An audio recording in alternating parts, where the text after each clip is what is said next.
How to get iPhone out of recovery mode without computer.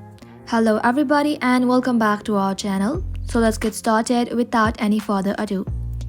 So if your iPhone is stuck in recovery mode and you don't have access to a computer, here's how to fix it. The first step would be to let the battery drain.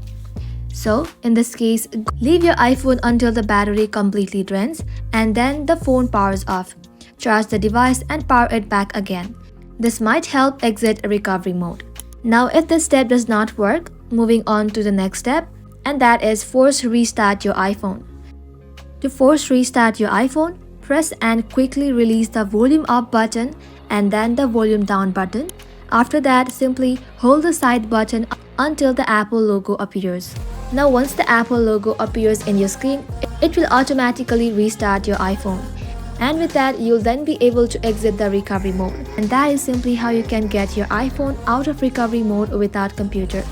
And that's it for today's video. Thank you all for watching the video till the very end and stay tuned until our next upload.